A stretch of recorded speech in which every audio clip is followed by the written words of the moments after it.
Hello everyone, welcome back to the channel. Today's video examines the tragic shooting and death of Charlie Kirk, what we know so far, the timeline, the investigation, domestic reactions, and international repercussions.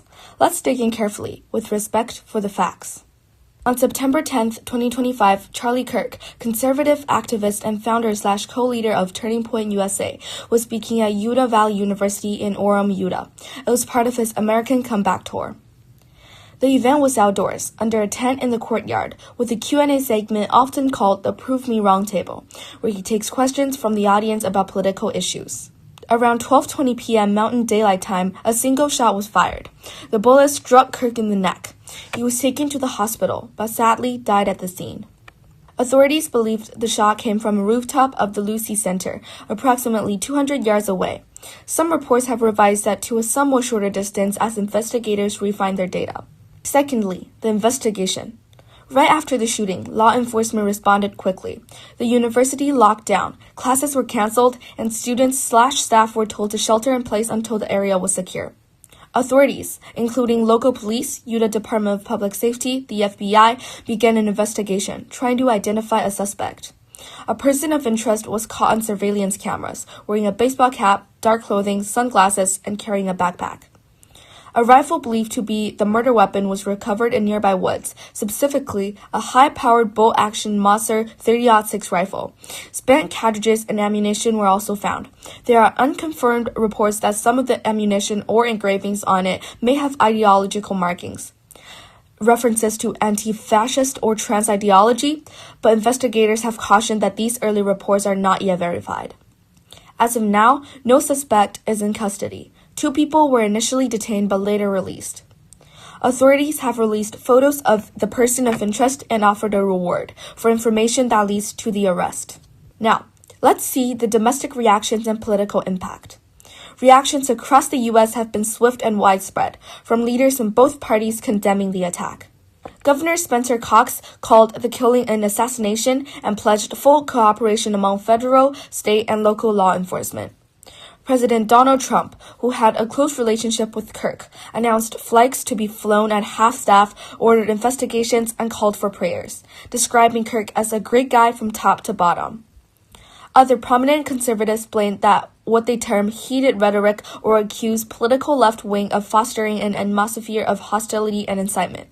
On the other side, many Democrats emphasized that whatever the motive, political violence must be denounced and cautioned against jumping to conclusions without evidence.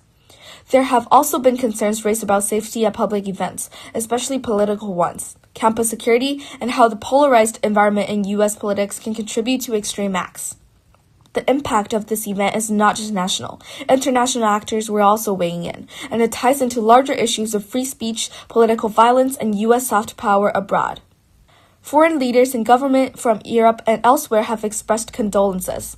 They broadly condemned the killing, framing it as an attack on democratic values and free speech.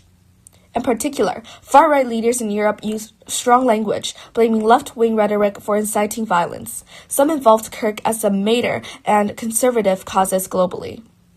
In particular, far-right leaders in Europe used strong language, blaming left-wing rhetoric for inciting violence. Some invoked Kirk as a martyr for conservative causes globally. The U.S. State Department also issued a warning that praising or rationalizing this kind of political violence, even from foreign individuals or media, may be met with consequences, including potential visa or immigration effects. Internationally, this event may influence discussions on political polarization, extremist rhetoric, and the security of public political figures, and U.S. reputation abroad can be affected. When political violence occurs, foreign observers may view American democracy as under stress, which could impact diplomatic relations, soft power, and credibility in promoting democratic norms. Lastly, human impact and broader social themes. Part 5. Human impact and broader social themes. Beyond the politics, this is a human tragedy. Charlie Kirk was only 31, with a wife and 2 young children. Regardless of one's views of his politics, many have noted that no person deserves to be targeted with violence merely for expressing opinions. This event adds to a worrying pattern in the U.S. of political polarization escalating into physical danger. It raises urgent questions. How do we ensure safety for public discourse? What responsibilities do political leaders bear for the tone of their speech? How should social media platforms or traditional media report on or moderate incendiary content? That brings us to what is known so far. The case remains very much under investigation. Many details are still unconfirmed, including motive, identity That brings us to what is known so far. The case remains very much under investigation. Many details are still unconfirmed, including motive, identity of the shooter, and full forensic conclusions. We'll be following updates closely, and as always, sharing verified information. If you found this video helpful, please like and subscribe, and let's discuss in the comments civilly. How can societies balance free speech, political activism, and safety?